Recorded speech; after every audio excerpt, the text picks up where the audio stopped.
안녕하세요, 김상근입니다. 하여튼 나는 목요일 모임이 재밌어가지고 목요일 모임만 기다려지네. 내가 성경 말씀 하나 읽어볼게요. 여기 뭐냐 하면은 너희가 내 말을 마음에 새기고 산다면 너희는 참으로 나의 제자다 하는데, 요한복음 말씀인가? 이거 요한복음의 말씀이 도마복음이라는 게 있어요. 그 도마복음에는 뭐라고 나오는가 하면 누구든지 내 입으로 마시는 자는 나와 같이 되리니, 여기는 참으로 나의 제자다 하는 말과 같거든. 그러면 너희는 진리를 알게 될 것이며, 여기 어떻게 되어 있는가 하면 나는 그가 되겠고 진리가 너희를 자유롭게 할 것이다 하는 말은 감추어진 것들이 그에게 나타나리라. 똑같은 내용이에요. 도마복음 처음 들어보죠.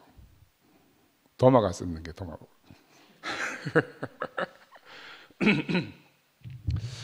제가 나와서 왜 이런 이야기를 하는가 하면, 오늘 오면서 생각해 봤어요. 우리 2PM의 스펙트럼이 엄청 넓어요. 오늘 아까 처음 말씀하신 우리 인규 형님처럼 신학교를 10년씩 다녀가지고 머릿속에 성경 말씀만 꽉 차 있거든.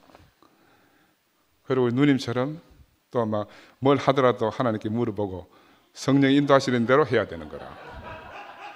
여기 또 목사님은 평생을 그렇게 사셨는데, 상도가 1월에 간증했지만 새가 날라면 날개가 양쪽 퍼득퍼득 거려야 되거든.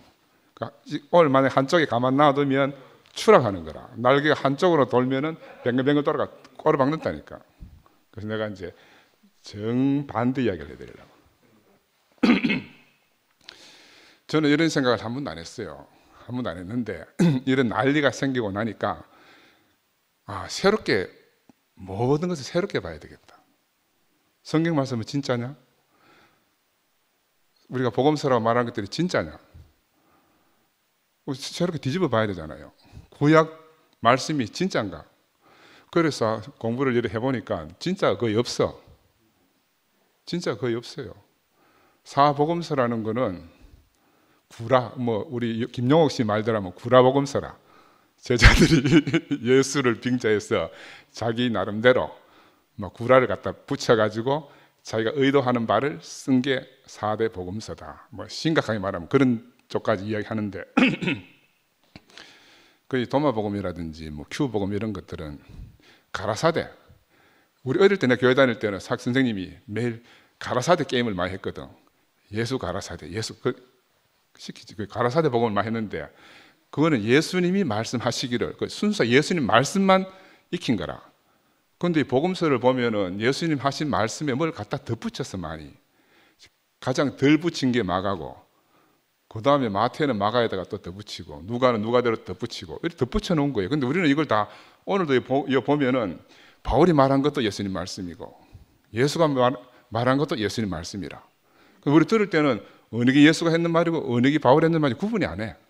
그냥 성경 속에 있는 말은 다 예수님 말씀이다 라고 우리가 어떻게 사는 거예요. 그래서 이제 이걸 좀 우리 잘 갈라내자.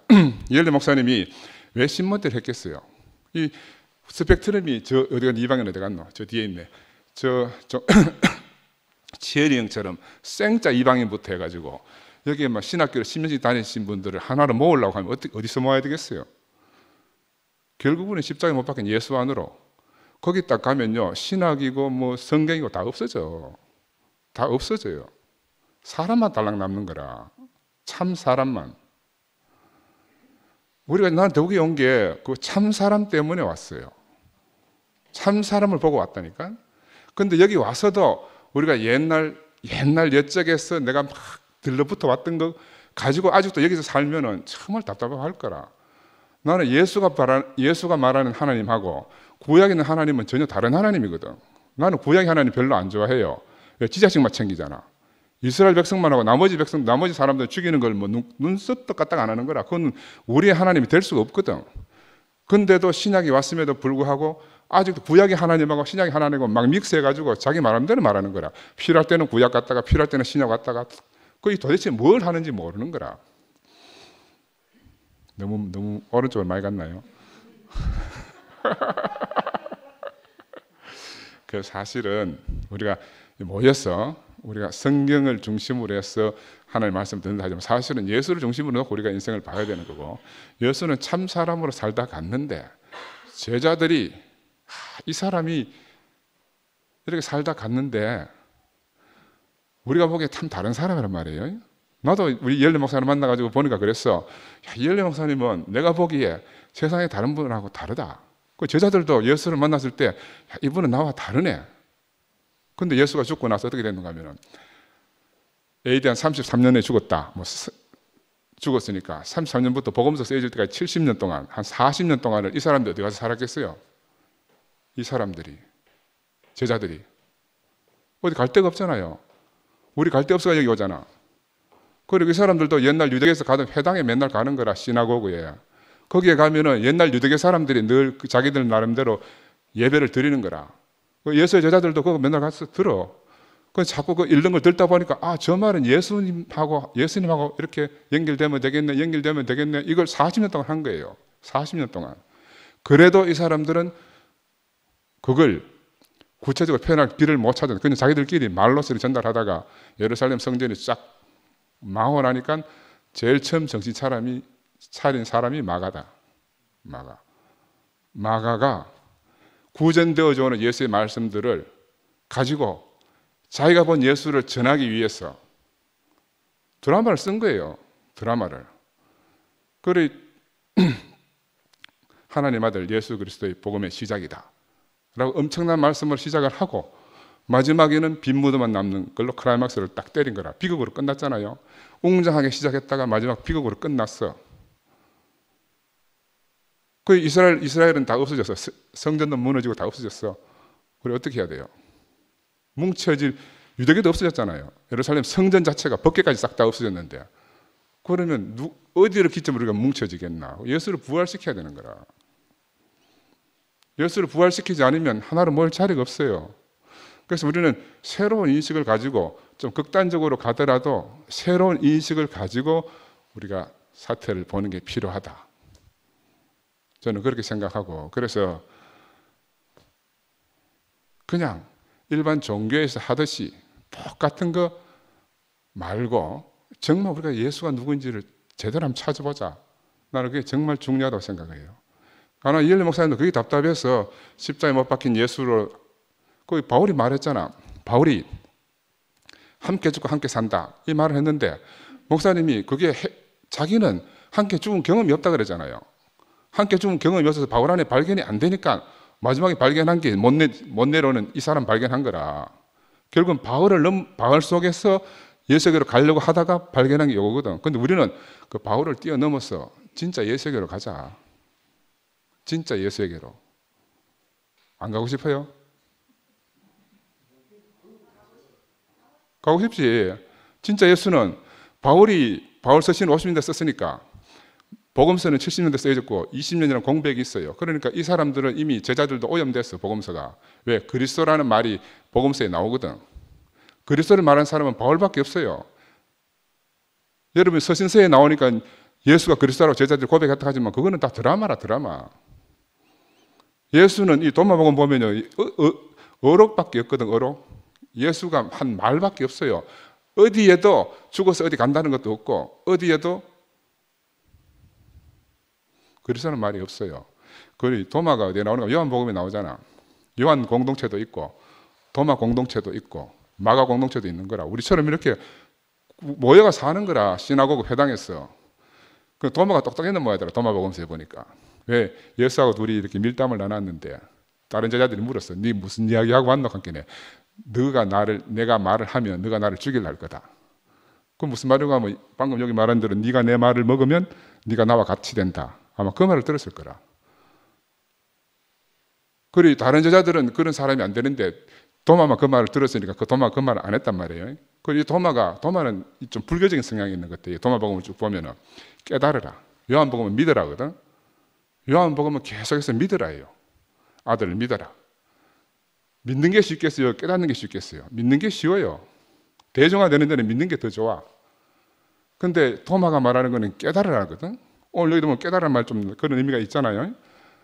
그래서 도마가 요한한테 밑뺐어. 그러니까 어떻게 표현돼요?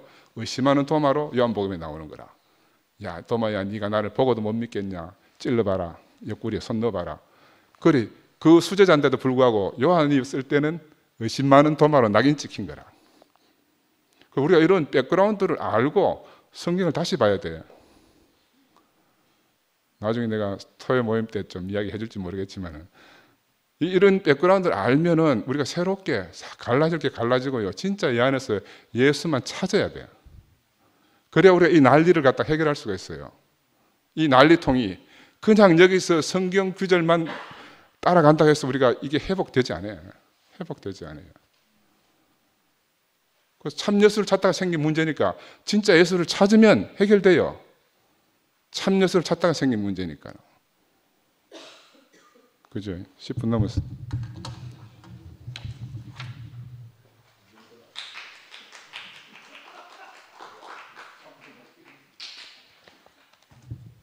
박천영 계시. 예, 송용수입니다.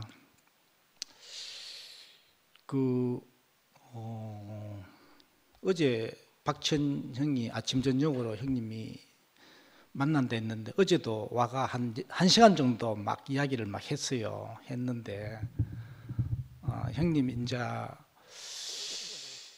그 2PM 목요 집회에서 김상근 형도 이제 은혜만 이야기하고 하나님이 나를 이끄신 자리만 이야기하는데, 형님 우리도 이제 그 자리로 가야 안 되겠습니까? 그래가 목요일 날 모임에 가면은 은혜도 되고, 형님도 이제 우리 받은 은혜만 이야기하자. 은혜만 이야기해도 죽을 때까지 다 뭐 한다는 거죠. 그리 우리가 교회 형상에 대해서 이렇다 저렇다 하면은 끊임없이 또 그 이야기 하게 되고, 우리가 세상에서 부름받아서 여와서 그 골고리 은혜가 많지 않습니까? 그럼 은혜만 이야기하도록 하자. 이래야 하다 보니 이제 상근형도 목요 모임에 가서 이제 은혜도 많이 되고, 우리가 참 모이는데 좋습니다. 갑시다. 이제 어제 이야기했어. 그래 하고, 그때는 창녀 형님이 제가 그때 이야기하다가 이제 했는 거는, 제가 이제 목사님 간병을 하는데 상근형하고 중간에 있다 보니까 창녀 형님이 이제 그때 밥을 한번 같이 먹게 돼가, 네가 중간 역할을 잘해야 된다. 목사님이 정상적인 교회 생활 안 되고 사람을 만날 수 없기 때문에 상근이하고 그 목사님하고 중간에서 정확하게 말을 전달해야 잘해야지, 잘못하면은 목사님이 잘못 생각하고 또 문제가 된다. 잘해라. 이제 이 이야기 했는데, 또 박천형은 목사님이 이제 창녀 형님이 이제 목사님이 지정시 아이다고 이렇게 또 듣고 또 이야기하니까 이게 자꾸 문제가 되는 거라. 그리 창녀 형님은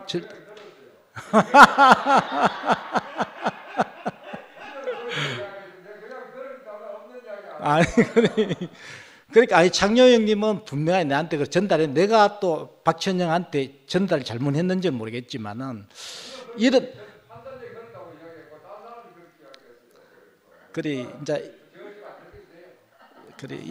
이런 말이 나오면은 이제 자꾸 이제 혼란스럽고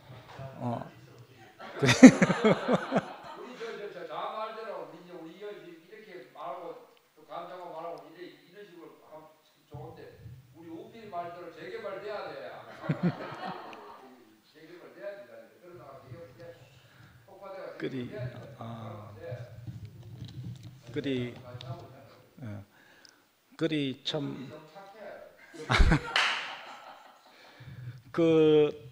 참 모든 게 참 하나님 하신 일이 너무 신기하다 싶고, 저도 이제 뭐 간병을 나도 뭐 힘은 들지만 하고 있는데, 오분에 홍미하고 참 홍미 어머니 장례식에 집사람이 또 갈라더라고. 또 희한하게 우리 교회 아예 안 나설 사람인데, 또 그날 또 가자마자 앉아가 막 송영수가 뭐 좀 인간대에 갔는데 말을 끝까지 안 듣는다. 그리고 우필이가 딱 하는 말이 무슨 말 안 듣는데요? 하니까 목사님 간병 가는데 자기가 가지 말아야 끝까지 간다. 우필이가 막바로 창녀 형님 전화번호를 가르쳐줘 보는 거야.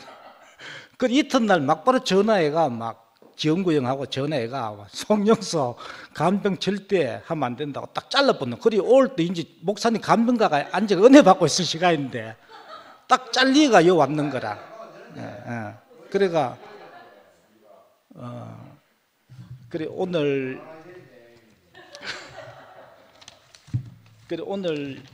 제가 이 말씀을 딱 보는데 딱 진리를 이야기했는데 내가 교회 오자마자 이제 그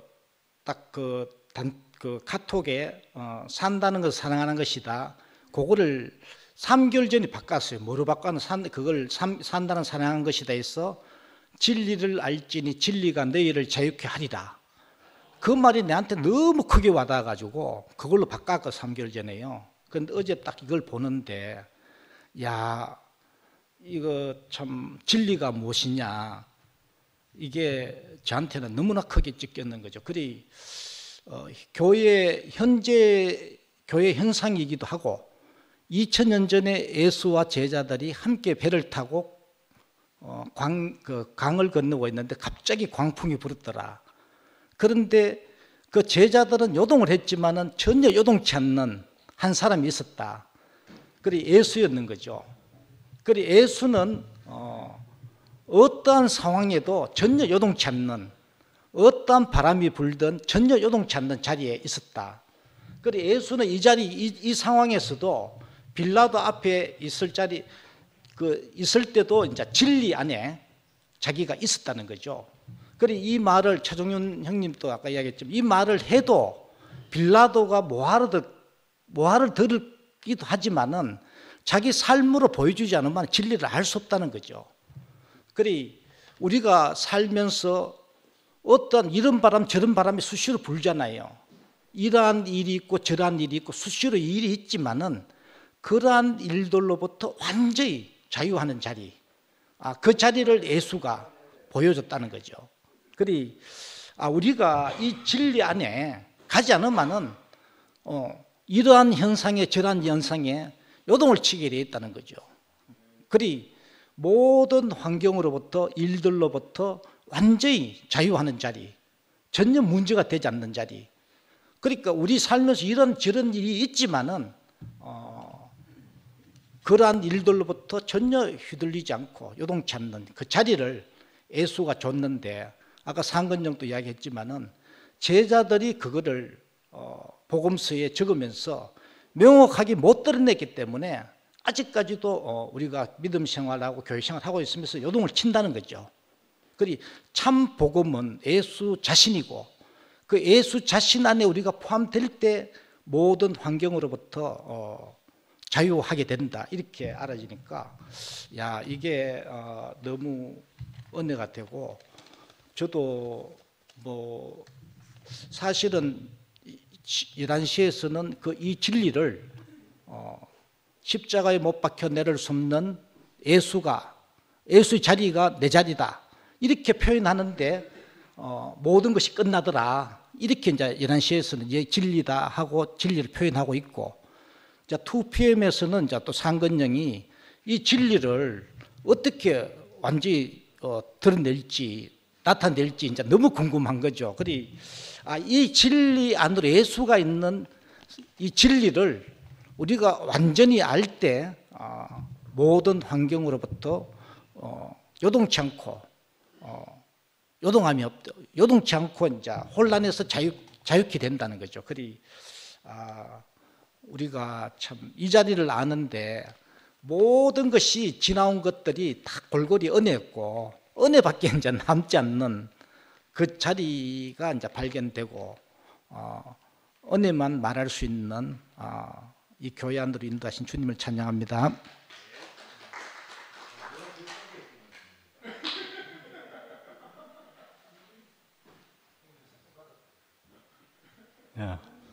지현 형이 길게 하지 않았습니다. 예. 홍미가 가만히 있었으면 더 짧게 했을 텐데 홍미가 괜히 길게 하고. 저는 오늘 진리를 이야기를 들으면서 과연 이 진리가 오늘 우리 2PM에서도 그 진리를 이야기하는 게 다 다르잖아요. 그 다른 이유가 빛이 다르기 때문에 이 진리의 빛이 다르기 때문이라고 생각이 듭니다. 왜냐하면 그 중세에서는 계시의 빛으로 우리가 하나님을 해석했고, 현대사회에서는 뭐 이성과 뭐 합리성의 빛으로 누가 정해준 빛에 의해서 우리가 거기에 맞추려고 하는 시대를 살았던 것 같습니다. 지금은 그런데 그 빛이 내 자신의 빛으로, 내 몸으로 비춰가 알아가는, 오히려 하늘에 계신 하느님을 알아가는 게 아니고 하느님은 존재 자체인 분이다 이렇게 이야기하는데, 그 존재를 만드신 분을 알려면 내 존재를, 가치를 알아가는 게 오히려 하느님을 역으로 알아갈 수 있는 방법이 아닌가, 저는 이렇게 생각이 듭니다. 그리고 사실 이제 우리의 몸이 그 빌라도한테 대답을 안 했다 그랬는데, 저는 대답을 몸으로 보여줬다고 생각이 듭니다. 왜냐하면 십자가로 갔잖아요. 그래 사실은 누가 이야기를 하던데, 인생은 시작과 끝은 알고 있는데 그 중간 부분을 알아가는 것이다, 이렇게 정의를 했더라고요. 그런데 사실은 우리가 뭘 모르는가 하면 끝을 모르는 거라. 사실 자기의 끝을 아는 사람이 별로 없는 것 같아요. 실제로 예수는 뭘 보여줬느냐 하면 그 진리, 인생의 끝을 보여준 게 십자가로 가면서 실제로 보여주지 않았나. 우리가 보편적으로 다 죽음을 안다고 하지만 그건 객관적인 죽음이고, 나의 죽음은 알 수가 없는 거라. 나는 영원히 산다고 나는 영원 안에서 모든 걸 준비하고 있다. 이분 사태를 겪으면서 가장 알아가는 거는 뭔가 하면 내가 끝이 있는 사람이구나, 이거를 이제 구체적으로 알아가는 게 아닌가, 그렇게 생각이 들고, 예수는 보여준 게 아니고 우리에게 인생의 끝을 보여줬다. 왜냐하면 끝을 알아야 그 중간 부분을 해석할 수 있기 때문에 그걸 보여주지 않았나, 그런 생각이 들었습니다. 주님을 찬양합니다.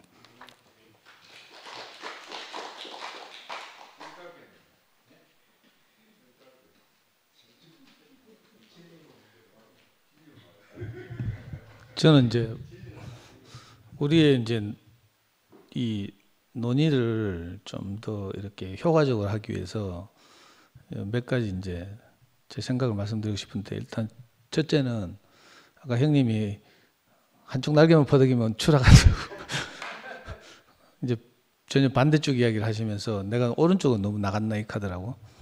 그래서 오른쪽 왼쪽을 구분하는 거 아주 간단해요. 오른쪽은 현상을 유지하거나 보존하려는 경향, 이 보수라고 하죠. 보수적인 경향. 근데 형님은 지금 오른쪽이 아니고 완전히 저 왼쪽도 극좌파예요, 극좌파. 제가 며칠 전에 형님 병원에 갔더니 안 그래도 도마뱀 펴놓고 있더라고. 공부하고 있길래 곧 저 또 도마뱀 말하겠구나 싶었는데, 우리 형님이지만 내가 항상 보면서 좀 위태위태한 게, 형님 막 공부를 열심히 하거든요. 지금 전시관 봉사자처럼 공부를 해. 근데 이게 숙성될 시간이 없이 일른 즉시 발표를 하니까, 그걸 이제 그 형님도 이제 사실 요즘 보니까 이렇게 줌 모임을 통해서 장 목사님이나 또 우리 최 목사님이나 이런 분들이 이제 그 중심을 잘 잡고 계시기 때문에 형님이 자유하고 이제 마음껏 자기 연구를 이제 발표하고 이런 것 같아서 이제 오른쪽 왼쪽에 대한 개념. 자, 오른쪽은 현상을 유지하는 경향. 기독교적으로 말하면 그 기록된 성경을 충실하게 보존하고 원문 그대로 믿고 따르려고 하는 경향, 이걸 보수라고 하죠. 보통 우리 그 일반 기독교에서 이제 장로교로 말하는 합동측, 이게 가장 대표적인 보수거든요. 근데 이제 같은 장로교 중에서 기장이 있어요. 기독교 장로회가 있어. 한신대학교. 이제 합동 같으면 총신대학교죠. 그 다음에 이제 진보 쪽에서는 이제 혁신적으로 예수를 뭐 예를 들어서 민중을 위한 혁명가로 왔다고 이렇게 말하는, 이걸 가르치는 데가 한신대학교예요. 문익환 목사님이나 뭐 이런 데 나왔고, 김용욱 교수도 한신대 또 공부하고 이랬죠. 그리고 그 중간이 이제 우리 김천 목사님이나 많은 목사님들이 나온 이제 뭐죠? 강나루 있는 신하고 장신이라고 해요. 장신. 요게 이제 장로계에서는 통합측이라고 하는데 이게 좀 중도적인 이런 경향을 가지고 있고요. 그래서 형님은 오른쪽은 너무 나간 게 아니고 왼쪽으로 너무 나가 있다. 네, 요걸 좀 말씀드리고 싶고 또 다른 하나는요. 저는 이제 어쨌든 목사님 만나서 말씀을 쭉 들으면서 하나님에 대한 개념을 우리가 좀 통일할 필요가 있겠다. 이게 전부 하나님이라고 말해. 근데 다 달라. 제가 옛날에 우리 고수미 자매가 대수중학교 교사로 있을 때 그 이제 전일제 수업이라고 동아리 활동을 하거든요. 그 이제 그 고수미 자매가 맡은 그 동아리가 성경 읽기반이라 그래가지고 저를 초빙해가지고 제가 한 달에 한 번씩 가서 그 중학교 2학년들하고 이제 수업을 한 적이 있는데 그 중학교 2학년 30명 안 차고 내가 물어봤거든. 자, 전부 이제 교회 다니거나 이런 사람들 재수 없어가 이제 갈 데 없어가 온 애들도 있고 이런데 자, 각자가 생각하는 하나님에 대해서 한번 발표해보자 하니까 뭐 말하는 애들이 30명이 다 달라. 근데 칠판에 다 적었어요. 우리 소원을 이루어주시는 분, 천지를 창조하신 분, 뭐 어쩐 분, 저쩐 분 뭐 많잖아요. 우리도 좀 그런 경향이 있거든요. 하나님이란 일반적으로 영어 명사 God, God의 그냥 우리말 번역이 하나님이에요. 근데 우리가 이거 무차별적으로 막 쓰고 있는 것 같아. 이스라엘의 하나님, 유태인들의 하나님은 누구예요? 야훼잖아. 그렇죠? 그리고 이집트인들의 하나님은 누구예요? 예를 들면 바알이겠죠. 이런 식으로 저는 그래 목사님 말씀 쭉 듣다가 성경도 읽고 이러면서 내가 딱 감이 잡혔어요. 아, 물론 이거 제 정리입니다. 하나님이란 자기 인생에서 가장 중요하고 따르고 의지하고 싶은 어떤 가치, 이걸 하나님이라고 하는구나. 유대인들에게는 자기들 역사에서 절망적인 그 노예 생활에서 구출해서 가나안 땅으로 인도해 주신 자기들의 신 여호와, 이런 식으로 생각하는 거죠. 그래서 제가 옛날에 성미하고 우리 명희하고 어떤 순대전골집 갔다가 밥 먹는데 저 건너편 테이블에서 아줌마 3명이 앉아서 막 열띤 토론을 하는 거야. 뭐라 하는 줄 알아요?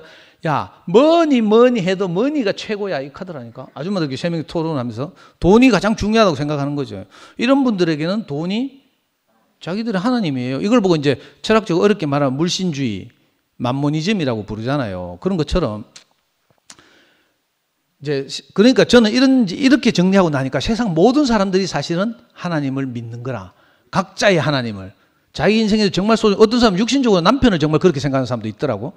어떤 사람은 자기 명예, 가오 뭐 이런 거 있죠. 조폭들 같으면 가오, 이거 우리 치현 형님 흉내 잘 내잖아. 이래가 막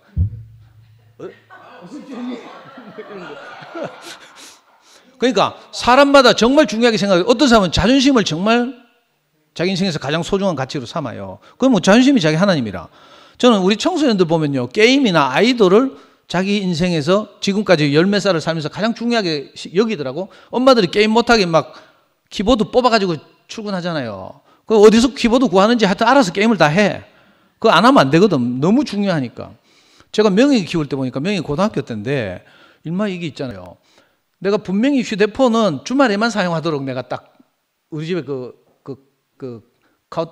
아웃라인을 딱 정해놨어. 근데 얘가 목요일만 되면 목숨 걸고 내하고 싸우는 거라. 휴대폰 쓰려고. 왜 그런가 했더니 목요일 밤 12시만 되면요, 멜론에서 신곡이 발표되는 거라.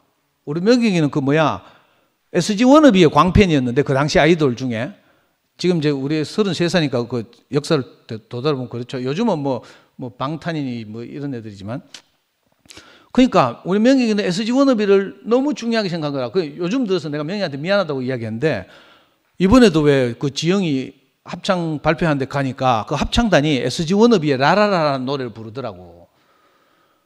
그래서 저는 우리 명희가 방 치우면서 보니까 SG 워너비 옛날에 고등학교 때 샀던 음반들이 막 있더라고요. 그래서 난 전혀 몰랐거든. 근데 요즘 SG 워너비의 김진호가 부른 노래들 막 내가 듣고 차에서 들으면서 다니거든. 그러면서 요즘 알아지는 게 뭔가, 명희는 그 당시에 SG 워너비를 자기 신으로 생각한 건, 하나님으로 생각한 아이돌을 왜 그러는가 했더니 그 SG 워너비의 가사들이 자기들을 위로하고 자기들의 마음을 대변하고 있는 거라. 옛날에 서태지와 아이들이 그랬죠. 그랬던 것처럼 SG 라라라를 들으니까 뭐 사랑해요, 고마워요, 뭐 나와 함께 살아줘 어쩌고 저쩌고 막 하면서 막 그 자기 가족들은 감사함을 그 대중가요로 표현하더라니까.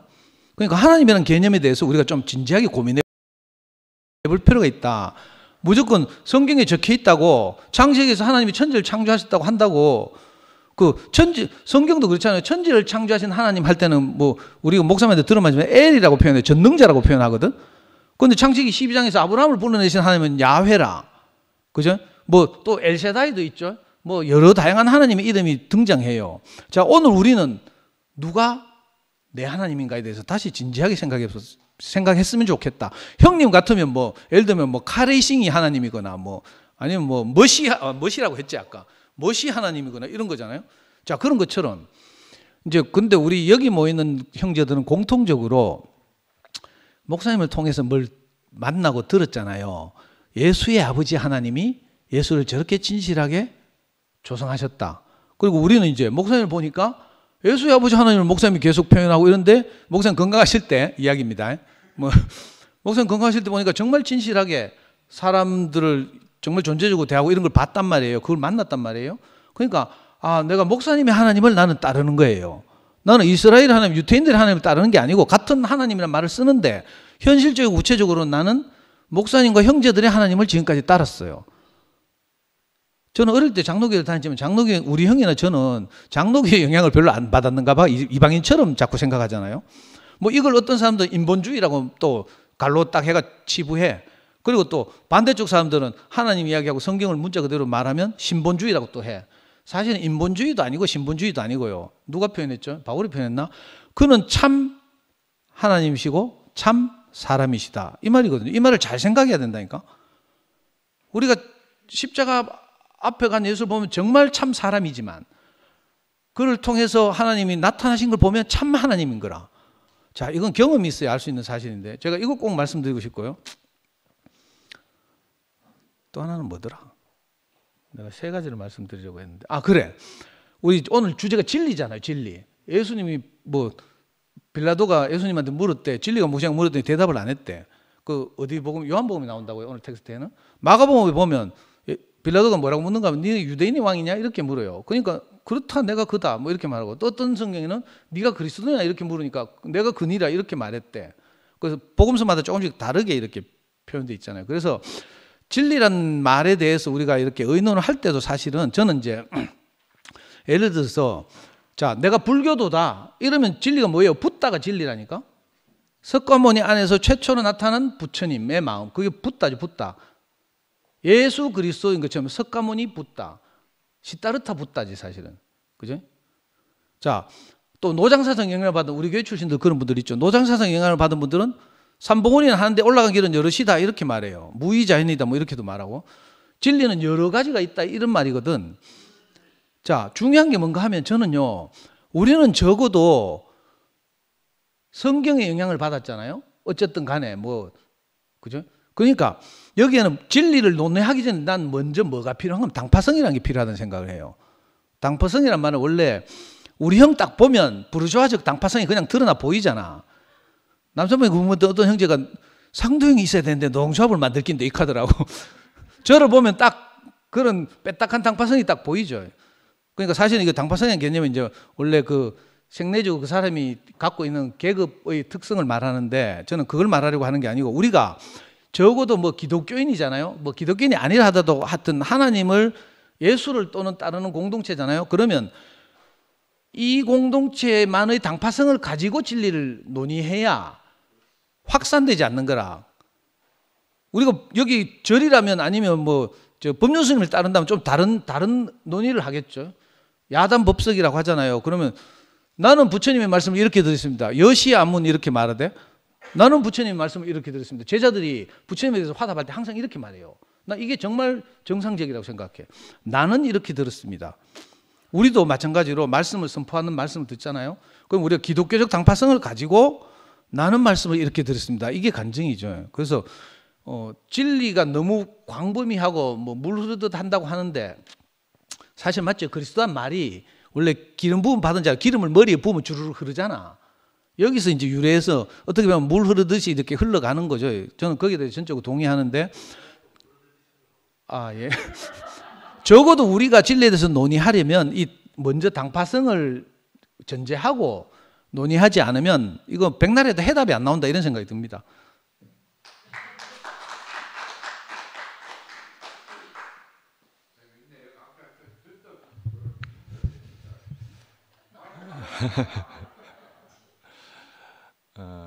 나는 이제 내가 정말 암울하고 살만한 이유가 없을 때 빛을 만났어요. 나한테 그렇게 빛이 되도록 어떤 분이 자기 자신으로 말씀을 해주는데 그 어둠 속에서 내가 방황하고 있던 나에게 그게 빛으로 이렇게 확 들어왔어요. 근데 그때는 몰랐어요. 근데 나중에 생각해 보니까 그것이 내 영혼에 비치는 빛이었었구나, 그렇게 알게 됐어요. 근데 이제 그 뒤에 그 빛이 이제 말씀으로 이렇게 이해가 되기 시작했어요. 그리고 또 그 말씀 안에 있는 그 하나님이 나한테 느껴지기 시작했어요. 그리고 이제 그 뒤에 이제 나에게 많은 경험이 있었고 그 경험을 따라서 내가 이제 교조적인 율법적인 그런 데서 내가 매여 있다가 이렇게 또 거기서 자유를 얻는 이런 경험도 하고, 그래서 나는 뭐 성경을 내가 이렇게 볼 때 그 속에서 흐르는 생명이 있잖아요. 그 사람에게서 나타나는 뭔가 하나님의 경륜이 있단 말이에요. 그러니까 난 그런 것들을 이렇게 내가 느껴질 때 내가 성경을 써도 이렇게 쓰겠구나. 이 사람들은 나와 같은 경험을 가지고 있구나.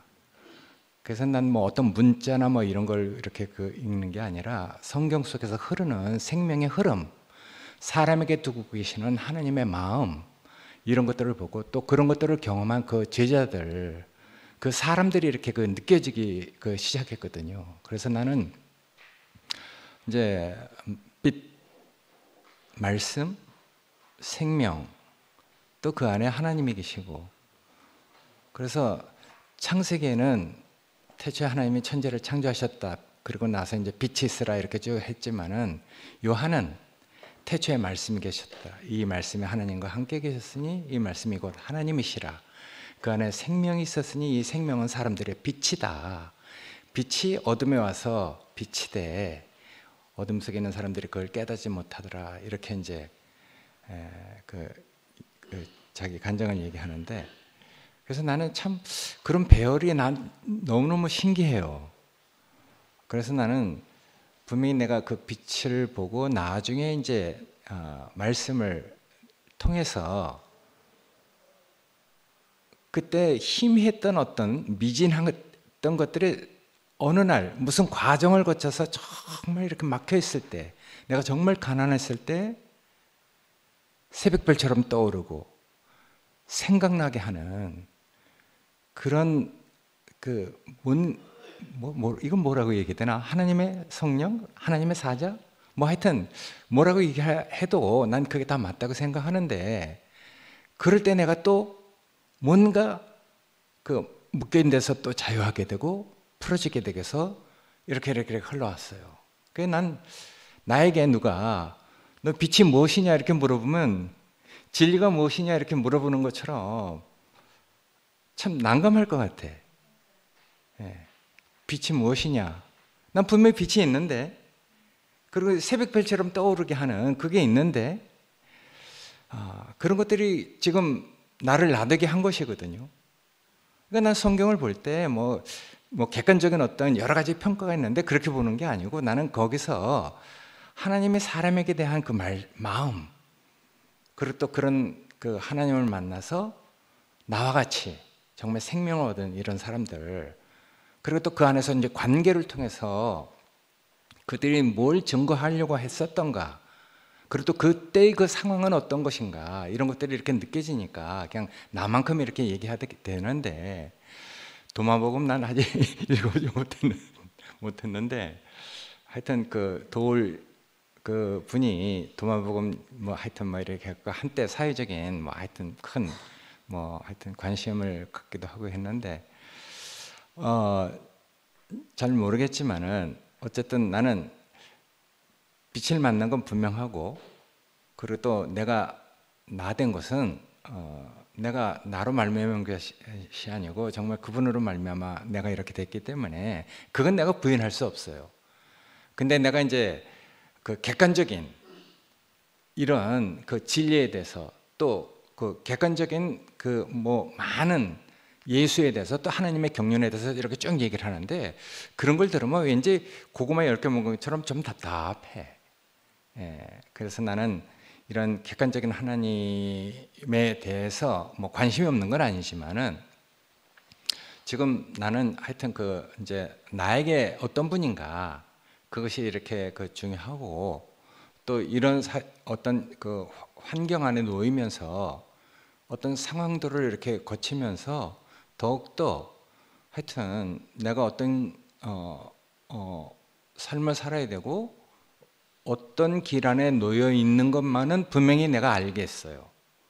다른 건 잘 몰라도. 그래서 난 뭐 내가 의지나 뭐 내 어떤 신념으로 가는 건 아니고 그냥 뭐 하여튼 그분이 나를 이끄시는 그 손길을 따라서 내가 그냥 이렇게 지금 가고 있을 뿐인데 하여튼 그게 난 그 뭐 나에게 정한 길이니까 그래서 난 그게 나한테는 감사하고 난 그 길을 벗어나면은 뭐 내가 살 의미가 없는 사람이라고 이렇게 생각됐기 때문에 그리고 또 그 길을 갈 때 난 정말 사실은 내가 잘 모르니까 먼저도 얘기했듯이 눈 감고 그분이 이끄시는 대로 내가 이렇게 뭐 하여튼 가게 됐는데 앞으로도 또 뭐 그런 상황이 또 생길 수도 있을지도 모르겠죠.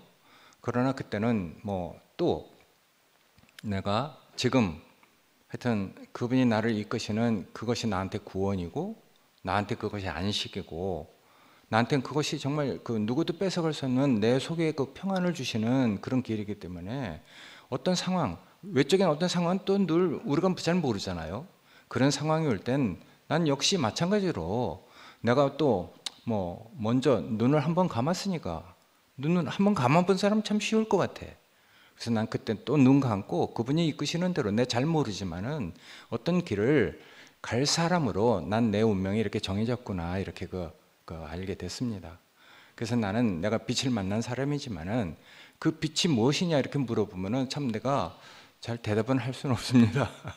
하여튼 전 제 경험이니까 그래서 하나님과 나와의 그 관계는 이런 주관적인 그런 관계이기 때문에 객관적인 사변적이고 철학적이고 이런 그 헬라 사람들이 그걸 존재적으로 유일하신 하나님으로 이렇게 만들어 버렸잖아요. 그러니까 난 그런 하나님은 사실은 잘 모르겠고 아니라는 얘기가 아니고 말은 다 맞는데 이상하게 그 앞에 서면은 이상하게 뭔가가 이렇게 답답해지는 이런 것들을 이렇게 느끼고 있는데 어쨌든 난 이런 주관적인 하나님 나에게 어떤 분인가 그것은 내가 내 인생을 들어서 간증할 수 있으니까 나에게 그렇게 하나님이 되신 난 그런 하나님이 결국은 난 성령의 9가지 열매를 맺게 하시는 그런 그 본체라고 난 생각이 됩니다. 그래서 그분이 나에게는 인격이시니까 난 그런 인격이신 그런 분이 내 하나님이라는 것이 난 정말 감사합니다. 감사합니다.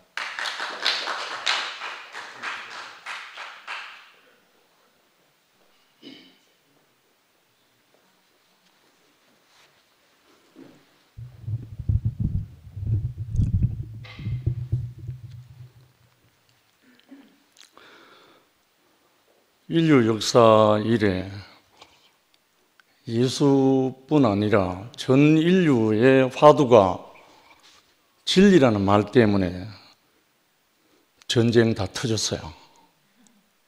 이 진리라는 말 때문에 옳고 그름 때문에 전 인류가 멸망의 과정을 다 겪었잖아요.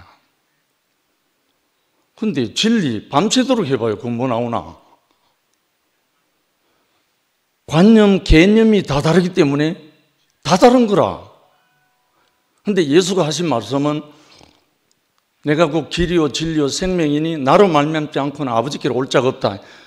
앞에 길이요 진리요 생명이라는 말을 쓴 이유는 자기로 말미암지 않고는 아버지께로 올 자가 없다라는 여기에 화두가 있는 거야. 사실. 그러니까 예수의 아버지죠. 예수가 어디로 가나 아버지께로 간다 했잖아요. 그러면 예수가 자기 아버지를 나타내기 위해서 왔잖아요. 상은 형님 말씀대로 하나님 나라, 그 하나님의 나라를 자기로 나타내기 위해서 왔는데, 그래서 회개하라 천국에 가깝다 했잖아요. 첫 일성에. 그 영어로 보면은 I am the way, I am the truth, I am the life. 그러니까 길, 진리가 이거 진실, truth, 진실. 진리하면은 사변적이고 철학적이고 관념적이고 다 있지만 진실하면 똑 떨어져요. 무슨 진실이겠습니까? 진실. 사람의 진실이야. 사람이라는 것이 진실이 뭔가? 성경 그 뭐 여러 가지 말할 거 없이 우리의 형상을 따라 우리의 모양대로 사람을 만들고, 이 진실이 다 나왔잖아. 사람의 존재의 진실이 뭔가? 하나님의 형상이고 하나님의 모양이고. 그래서 공중의 새와 바다의 땅에 있는 모든 물고기를 다스리게 하자. 하나님 당신 대신. 그러니까 결국은 진리라는 말은 모든 사람들 이 선악과가 들어간 관념으로 이해하고 생각하기 때문에 다 헷갈리는 거예요, 사실은. 그래서 진리를 가르치려고 예수가 온 게 아니고 진실을 보여주려고 온 거예요. 저는 그래요. 아까 상은 형제 말씀을 듣다 보니까 속에서 열불이 나더라고. 왜? 나에게 어떤 관념을 말한다고 해서 다른 사람이 그게 공감하는 거예요. 그러면 그 진리를 증명할 수 있는 유일한 길은 예수가 자기가 진리라는 것을 증거한 것은 그 빌라도 앞에서 증거한 말은 안 했다고 하지만 아까 종윤 형제가 말했듯이 자기의 진실을 어디에서 드러났나요? 십자가에서 드러난 거예요. 십자가에서 예수의 진실이 드러난 거예요. 왜?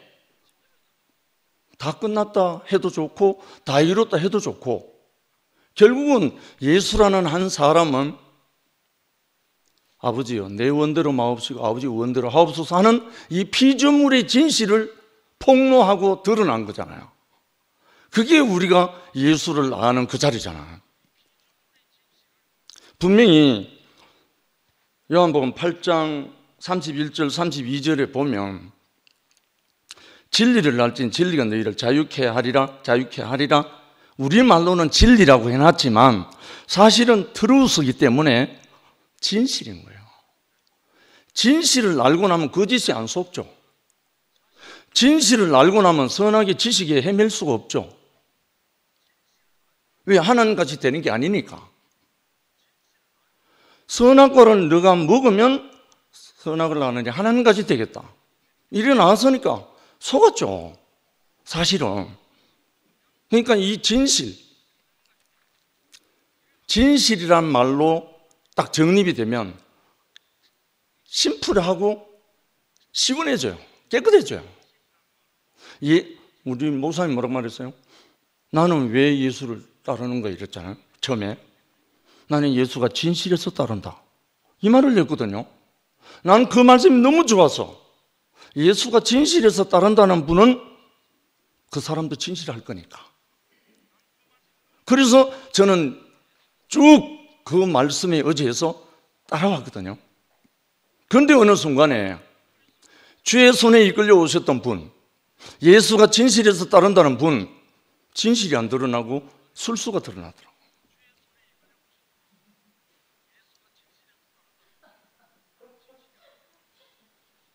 저는 거기서 대성통곡을 했어요.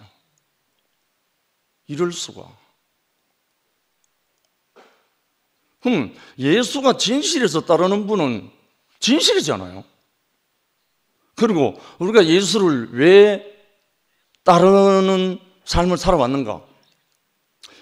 선악과를 먹은 우리가 감히 형용할 수 없고 어찌할 수 없는 그 어떤 다른 어떤 세계가 있는 걸로 우리가 인식하고, 제 같은 경우는 그랬어요. 그래서 나는 예수만이 구원이다, 예수만이 모든 것에 모든 것이다 하고 저는 어릴 때부터 그렇게 자라왔어요. 그래서 저는 형제는 어둠이라는 그 한마디에 그때까지 제가 갖고 있던 모든 것이 허물어져 버렸고, 그리고 너는 흙이니 흙으로 돌아갈지나 그 말씀 듣고 난 다음에 제가 주장할 것이 아무것도 없다는 사실, 한 줌의 흙으로 발견되고 난 다음에 저는 진실을 발견했어요. 그 두 마디 속에 인생의 진실이 다 들어있었어요. 한 번 죽는 것은 사람에게 정하신 것이요, 이게 인생의 진실인 거예요. 산 자의 하나님, 살아계신 자의 하나님, 결국은 우리가 살아있는 숨쉬는 흙으로 존재할 때 하나님의 형상이 되고 하나님의 모양으로 드러나는 그것이 인생의 진실 아닐까요?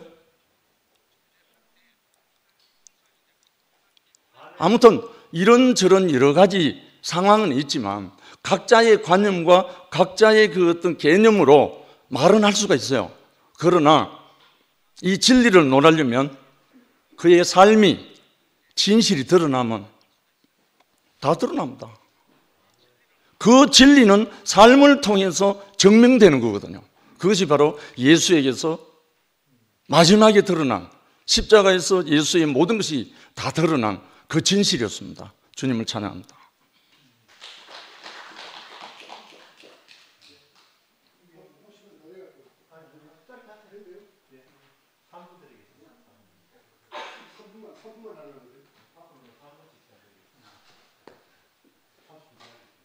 내가 그냥 한 개 물어보려고요. 여러분들한테. 아브라함이 믿음의 조상이잖아요. 그죠? 그리고 하나님이 가나안으로 가라 했단 말입니다. 가나안 가면 뭐가 좋을 줄 알고 왔는데 와보니까 이거 굶어 죽게 생겼어. 엉망이다 아닙니까?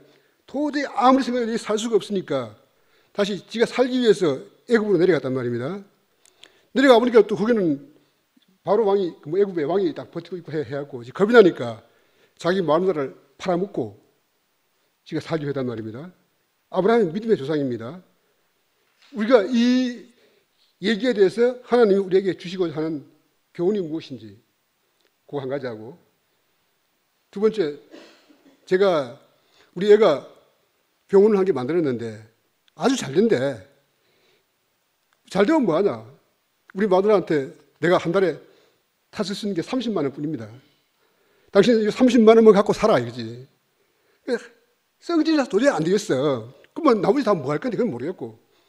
그래서 좋다 그러면 내가 안경사 자격증을 받을 테니까 병원 안경점을 나한테 주라 했단 말입니다. 그리고 오빠 그 안경사 자격증 받으려면 학교 가야 되는데 학교 가면 될 거 아니야, 그지? 그래서 저 설린대학교에 내년에 입학하려고. 내가 그 생각을 왜 했냐면은 아브라함이 자기가 가나안으로 왔는데 환경이 애굽으로 내려갈 수밖에 그렇게 만들었다 이거지. 가면 안 되잖아. 믿음이 없으니까 갔겠지. 그리고 가보니까 위험하잖아요. 마음들까지 팔아먹었단 말입니다. 내가 살기 위해서는 어떻게 해야 됩니까? 라고 물었을 때 그런 메시지가 저한테 전달됐다는 얘기입니다. 이상.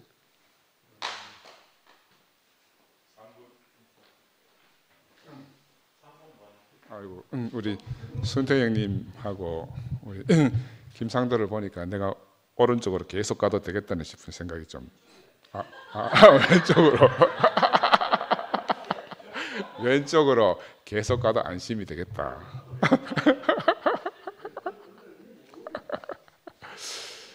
이 지금 왜 이런 현상이 생기는가 하면 우리가 텍스트를 잘못 골랐기 때문에 그런 거라. 에? 우리가 받은 은혜대로 해야 되는데 이 텍스트에 매여 가지고 지금 이제 서로 간에 이제 피차 이런저런 것들이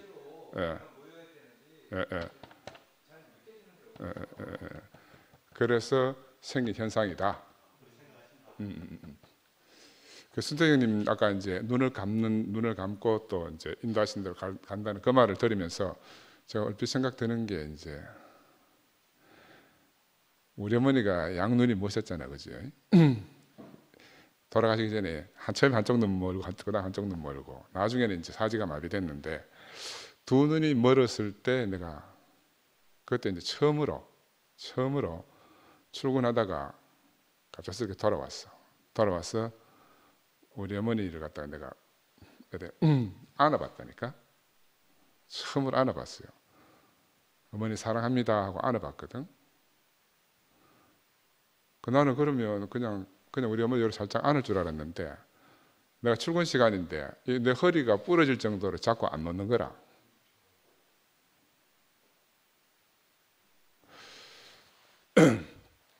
그런데 그때 느낀 게,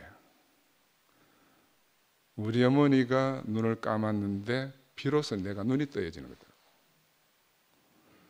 그래서 어머니는 평생을 자식을 그렇게 사랑했지만 며느리하고 자식하고 이렇게 있기 때문에 그 사랑한다는 말을 한 번도 못 하신 거라. 근데 비로소 나도 어머니한테 눈 떴을 때는 그 말을 못 했어요. 근데 비로소 어머니가 못 보기 때문에 내가 어머니를 안아보고 사랑한다 이런 말을 비로소 내가 할 수 있게 됐어요. 비로소 할 수 있게 됐어. 그래서 우리가 이제 여기 모여가지고 여러 가지 말들을 하고 이렇게 하는데, 나도 어릴 때부터 교회 다녔는데 나는 왜 이런 인간이 됐는지 모르겠어요. 나는 그런 어떤 그런 개념이 별로 없어. 나는 지금도 그래요. 지금도 우리 사랑하는 형제 자매들하고 나는 함께 사는 게 내 전부라. 나는 이런 사태가 벌어진 것도 사실은 우리 잘못이라고 생각해요. 우리가 말씀을 제대로 알아듣고 제대로 반응하고 제대로 그 사람이 됐으면 이런 일이 안 벌어지지 않았겠나는 생각도 한 번씩 해. 어떻게 하다 보니까 궁죽통일하고 하여튼 막 답답해서 이런 말씀을 하시다 보니까 이런 사태가 벌어지지 않았겠나 하는 생각도 하거든요. 근데 그걸 뒤집어 놓고 생각하면, 아까 제가 우리 어머니 말씀을 드렸지만 우리 어머니가 눈이 멀고 나서 내가 비로소 눈이 떠지더라. 지금 이런 사태가 생기고 나니까 이제 내가 비로소 정신이 차려지고, 내가 진짜 하나님이 사람을 왜 창조했는지, 예수는 왜 이 땅에 왔는지, 우리 어떤 관계가 있는지 우리 진짜로 진지하게 한번 만나보자 하는 생각이 진짜 들었어요. 우리가 기탄 없이 여기서 이렇게 서로 대화하고 할 수 있거든요. 근데 이렇게 이제 자꾸 어떤 문자에 이렇게 글에 매이면, 아까 장호인 누님도 막 여기 올라오고 발표하려고 하면 다 봐야 돼. 그러면 여기 매이는 거라. 난 우리 목요 매임이 매이지 않고 정말 허심탄회하고 자유롭고 질문하고 물어보고 답하고 하면서 우리 안에는 모든 것들이 끄집어 나올 수 있는 그런 시간이 됐으면 너무너무 좋겠다 하는 생각이 들어요. 처음에 이제 누가 서두를 끝낼지 모르지만 무필이가 하여튼 이런 모임을 잘 해가지고 나는 하여튼 너무 좋아. 형님 좋지요? 나는 너무너무 좋아. 그래서 정말 상도가 말한 것처럼 우리가 같은 정체성을 가지고 여기 와서 이야기를 해야 되거든. 그죠? 나도 하나님 없어요. 나는 진짜로 이열리 목사를 만나가지고 구체적으로 말하면 이열리 목사님이 내게 가르쳐준 그 하나님밖에 내가 모르거든. 그 하나님밖에 몰랐어요. 그 사실은 순태 형이 아까 이야기했잖아요. 자기가 그렇게 하여튼 빛도 보고 생명의 끌림을 받고 다 했는데 언어로 표현하려면 안 된다 그러잖아요. 그게 진짜라. 왜? 그 하나님 만난 사람이 하나님 언어가 없는데 어떻게 하나님을 표현하겠어요? 결국은 우리가 하나님을 만난 사람도 우리의 언어로밖에 표현을 못하기 때문에 예수, 아까 복음서를 쓴 제자들은 예수를 만나고 나서 그런 신화적 요소를 가미할 수밖에 없는 거라. 왜? 땅의 언어로는 자기가 만난 진실을 표현할 방법이 없기 때문에 그들에게서 소통되는 그 언어로 표현하다 보니까 그 신화적 요소가 가미됐는데 2000년의 세월이 지나고 나서 오늘 우리는 그 신화적 사실까지도 진짜인 줄 알고 우리가 교조적으로 흐를 수가 있는 거라. 그래서 지금 최근에 이제 지저스 세미나 하는 미국에서 유행하는 그 세미나 같은 가장 예수 싹 발가벗고 보니까 이 복음서에서 진짜 예수와 관련되는 거는 한 7%밖에 안 된대. 그렇지? 그래서 우리가 그런 거를 갖다가 목요 모임에서 좀 허심탄회하게 할 수 있으면 나는 참 좋겠다. 태엽들님.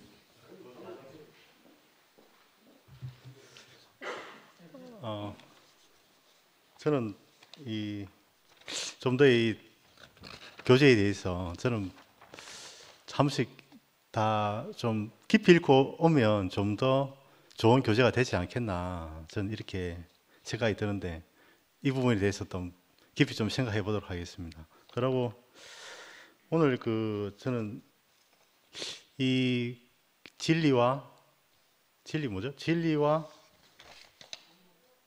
자유와 진리, 그리고 형상과 실제. 아마 예? 형상과 실제.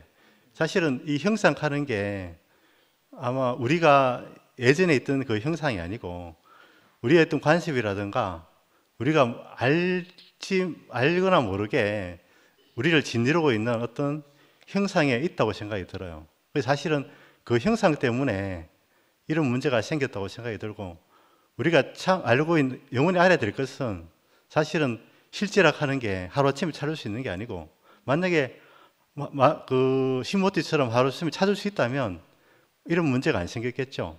사실은 이 형상과 실제에 대해서 우리가 좀 이게 그냥 지나칠 문제가 아니고, 이게 어떻게 보면 영원히 우리가 고민해야 하고 이 고민하고 또 헤쳐 나가야 될 문제가 아닌가, 이런 생각이 들었습니다. 예. 그리고 이 교재에 대해서는 더 좋은 안이 있으면 적극 검토해 보도록 하겠습니다. 예. 오늘 수고하셨습니다. 마치겠습니다.